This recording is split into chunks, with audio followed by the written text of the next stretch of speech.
সল্টলেকের রাজ্য বিজেপি কার্যালয়ে 22শে শ্রাবণ কবিগুরুর তিরোধান দিবসে পশ্চিমবঙ্গ বিজেপি সাংস্কৃতিক সেল কর্তৃক একটি শ্রদ্ধাঞ্জলি জ্ঞাপন অনুষ্ঠানের আয়োজন করা হয়। ওই অনুষ্ঠানে রবীন্দ্রনাথের প্রতিকৃতিতে মাল্যদান করে তাকে শ্রদ্ধা নিবেদন করেন বাংলার বিরোধী দলনেতা শুভেন্দু অধিকারী। এছাড়াও ভারতীয় জনতা পার্টির সল্টলেক অফিস থেকে 22শে শ্রাবণের দিনে বাংলাদেশে কবিগুরুর মূর্তি ভাঙা, মন্দির ভাঙা, হিন্দু নিধন সহ একাধিক গুরুত্বপূর্ণ বিষয় নিয়ে সাংবাদিকদের মুখোমুখি হন শুভেন্দু অধিকারী। যখন এখানে আপনারা রবীন্দ্রনাথের তিরোধান দিবসের অনুষ্ঠান করছেন বা সারা পৃথিবীর রবীন্দ্র অনুরাগীরা তারা যখন এই অনুষ্ঠান করছেন, কবিগুরুকে প্রণাম জানিয়ে বলি, কবিগুরু গোটা পৃথিবীর এবং বিশেষ করে বাঙালিদের সবচেয়ে গর্বের মানুষ হচ্ছেন কবিগুরু। অবিভক্ত বাংলা এবং ভারতবর্ষ কবিগুরুর কাছ থেকে অনেক অনেক বেশি সমৃদ্ধ হয়েছে। তার বিদেয়ী আত্মা হয়তো অমর্ত্য লোকে আছেন, কিন্তু তার যে সৃষ্টি সেটা প্রত্যেকটা জায়গায় বিদ্যমান। তাই আজকে 22শে শ্রাবণ সর্বত্র পালিত হচ্ছে। অত্যন্ত দুঃখ পরিতাপের বিষয়, পূর্ববঙ্গ তথা আজকের বাংলাদেশ, সেখানে কবিগুরুর মূর্তিগুলোকে গত 2.5 দিন ধরে ভাঙা হচ্ছে এবং এই অর্বাচীন বর্বর উগ্র মৌলবাদের সমর্থক এবং যাদের নত্যসত্য জ্ঞান নেই, এই সমস্ত পশু বৃত্তির সম আচরণকারী একদল মানুষ আজকেও বিশ্বকবি রবীন্দ্রনাথ ঠাকুরের মূর্তিগুলোকে, তার নামগুলো যেখানে যেখানে খোদাই করা আছে, অন্যান্য মূর্তির সাথে সেগুলোকেও ভাঙছে, বিকৃত করছে। এ যন্ত্রণা পরিতাপের বিষয়। আমরা অপেক্ষা করে আছি তথাকথিত রবীন্দ্রপ্রেমী সেজে যারা পশ্চিমবঙ্গ সরকারের উচ্ছিষ্ট খেয়ে বুদ্ধিজীবী নাম পরিবর্তন করে এখন ভাতাজীবীতে পরিবর্তন হয়েছেন, তারা কবে রবীন্দ্র সদন থেকে একটি মোমবাতি নিয়ে পদযাত্রা শুরু করবেন আর কবে আমরা আহ্বান পাবো সেই পদযাত্রার অন্তত পিছনে হাঁটার জন্য, সেই অপেক্ষায় বাংলা আছে।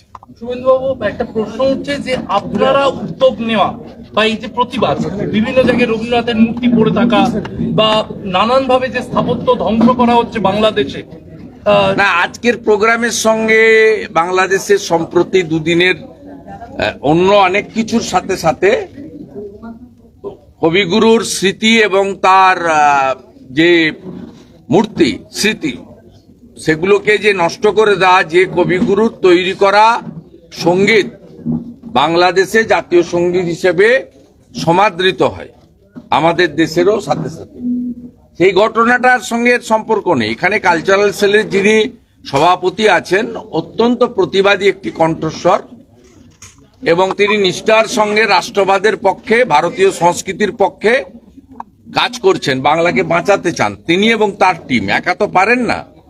সেই রুদ্রনীল ঘোষের প্রত্যেক বছরই তিনি প্রোগ্রাম কর্মসূচি করেন যবে থেকে তিনি দায়িত্ব পেয়েছেন। সেই কর্মসূচি আজকে ছোট আকারে দলের প্রধান কার্যালয়ে হচ্ছে। আমরা সকলেই এসে কবিগুরুকে প্রণাম জানিয়েছি, পুষ্প দিয়েছি, প্রণাম করেছি এবং এখানে মূলত রাজনৈতিক ভাষণ না হয়ে পারফরমেন্স হয়েছে।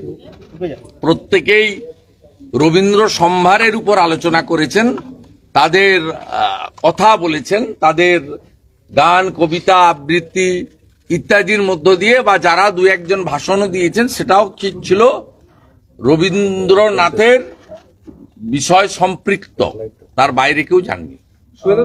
এর সঙ্গে নেই, কিন্তু যেহেতু প্রাসঙ্গিক, আমাদের খুব কষ্ট হচ্ছে যে আমরা নানা ভাষা, নানা মত, নানা পরিধান, বিবিধের মাঝে দেখো মিলন মহান।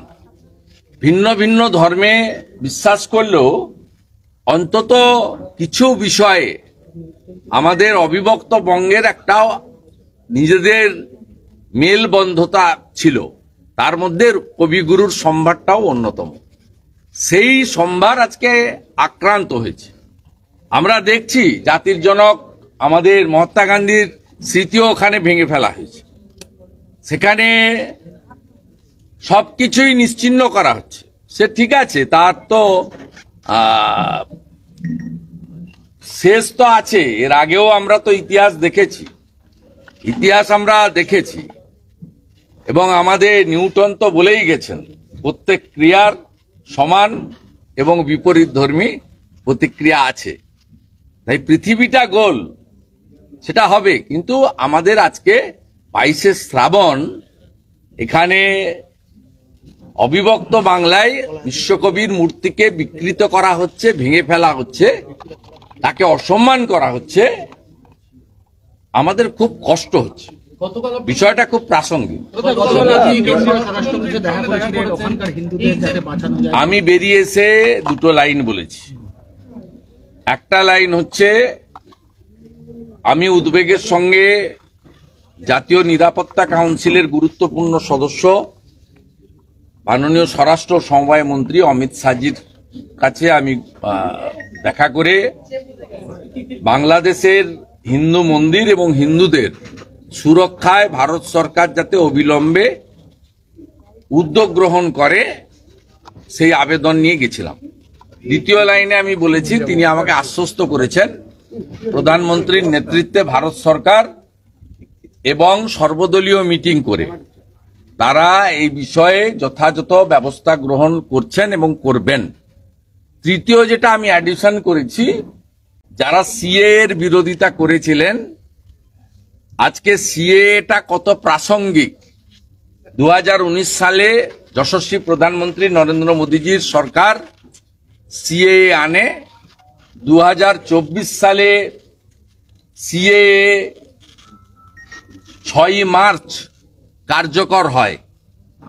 আজকে কত দূরদৃষ্টি নিয়ে ভারত সরকার সেদিন বানিয়েছিল যে হিন্দু, শিখ, খ্রিস্টান, জৈন, পার্সি, বুদ্ধিস্ট যারা আফগানিস্তান, পাকিস্তান, বাংলাদেশ থেকে ধর্মীয় উৎপীড়নের কারণে দেশ ত্যাগ করতে বাধ্য হবে, তাদেরকে সিএ এর আওতায় ভারত তাদেরকে যথাযথ আইনি সুরক্ষা দেবে।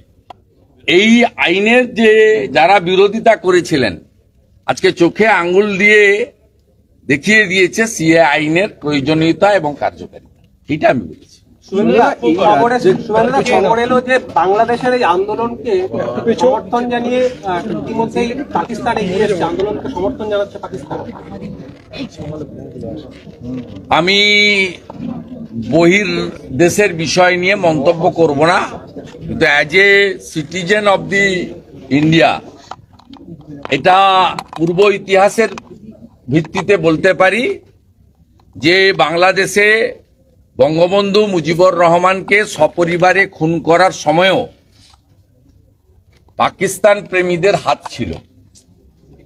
আজকে যে ছবিগুলো আপনাদের কাছে আসছে, যে ফোন তো আমি হাজার হাজার ফোন পাচ্ছি, ফোন ধরছি, চেষ্টা করছি রেসপন্সও করার, তাতে এই আন্দোলন বাংলাদেশের স্বৈরতন্ত্রকে সরানো বা গণতন্ত্র প্রতিষ্ঠা করা বা ছাত্রদের আন্দোলনের জায়গায় নেই।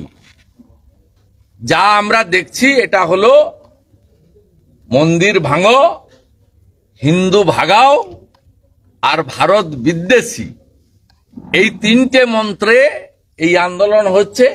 স্বাভাবিকভাবে পাকিস্তান প্রেমীরা একটু উল্লসিত হবে।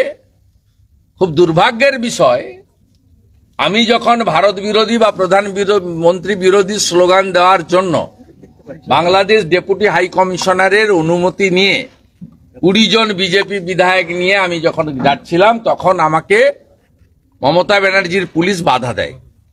অথচ গত পরশুদিন নিউ মার্কেট এলাকায় চিকিৎসার জন্য ভারতে আসা কিছু বাংলাদেশি যখন বিজয় মিছিল করে, উল্লাস প্রকাশ করে, তখন মমতা ব্যানার্জির পুলিশ তথা কলকাতা পুলিশ তাদেরকে বাধা দেয় না, উল্টে তারা যাতে আনন্দ উচ্ছ্বাস প্রকাশ করতে পারে কলকাতার রাজপথে, ধর্মতলা চত্বরে, নিউ মার্কেটে, সেই সুযোগ করে দেয়।